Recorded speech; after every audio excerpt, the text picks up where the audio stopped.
For sure. On that subject of the far-right isolationists on the Republican side and the anti-Zionists on the Democratic side on those sort of fringes, on the subject of Iran, which is like on our minds every second of every minute as we speak, an attack on Israel is imminent. What do you think they get wrong? Speak to the isolationist elements in the Republican Party and the anti-Zionists in the Democrat Party. What do they get wrong about taking for granted or not understanding or discounting the U.S.-Israel relationship and alliance?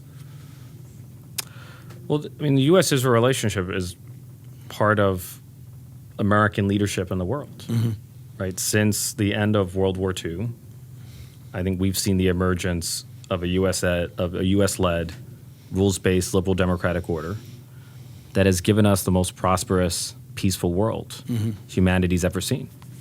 Like in the past 8 to 9 decades, there have been no cataclysmic wars on the scale of the Napoleonic Wars of the 1900s, or the world wars of the 20th century, and that's not an accident. That's a consequence of American leadership in the world. For me, isolationism is the global equivalent of defunding the police. When you defund the police, the inevitable result is lawlessness, right? So if the United States and Israel were to withdraw from the world, you're creating a power vacuum that's going to be filled by nefarious actors like China, Russia, North Korea, and Iran. Like without Israel, Iran would dominate the Middle East. And Iran is the most destabilizing, destructive force in the Middle East. Wherever there is a failed state, whether it's Gaza or Lebanon or Iraq or Syria or Yemen, you have the tentacles of Iran.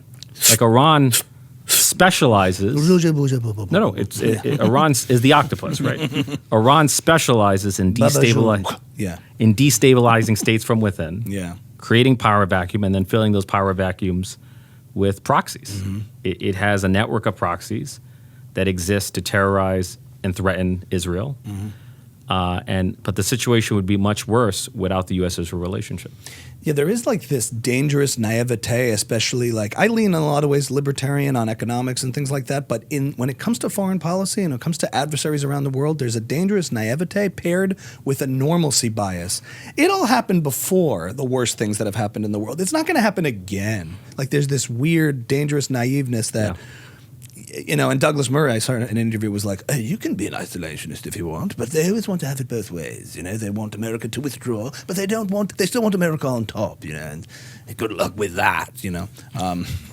But I find that it's an impressive impersonation. Yes. Who would protect the Jews? Yeah. I also feel like in a world of cyber warfare, like what happens abroad does not stay abroad. Like everything's interconnected. Right. And the consequences of isolationism will come back to haunt the United States. And why do you think politicians have had such a hard time making it crystal clear that Israel's fight against Iran is America's fight against Iran? It seems that it's something that we understand, but you don't hear that story. It's not a charity case. Look, I think the manner in which people form their beliefs is often visceral, not cerebral. And the other side has a viscerally appealing argument, right? The notion that the United States should simply mind its business and focus on our own needs and invest all our resources here at home. Like that is powerfully seductive. And it has a powerful emotional appeal. And so the case against isolationism, there's a cerebral case to be made, but at the emotional level, it can be a challenge to make it. I remember reading about how post-World War I, there was such a PTSD to get involved in foreign conflicts because it took such a toll on the U.S. population that's why it took so long for the U.S. to get legitimately involved in World War II. I feel like we're in that same cycle of history right now. Post-Iraq and post these entanglements that were misguided, we are now like, keep us out of it, even if it's the right fight. We have forgotten that American leadership in the world is the exception, not the rule, and that isolationism is deeply encoded in the American DNA. Remember George Washington in his farewell address that America should be suspicious of foreign entanglements. Right. We took an isolationist turn after World War I. Even when Britain was threatened by the Nazis, we were largely standing by passively on the sidelines. It was not until we were invaded and attacked on Pearl Harbor. So it took an extraordinary provocation to overcome the isolationist impulse in American politics. Yeah, there's a scene in The Darkest Hour Winston Churchill, played by Gary Oldman. He's like, please, Franklin, please, we need you, please. I'm sorry, Winston, I just can't.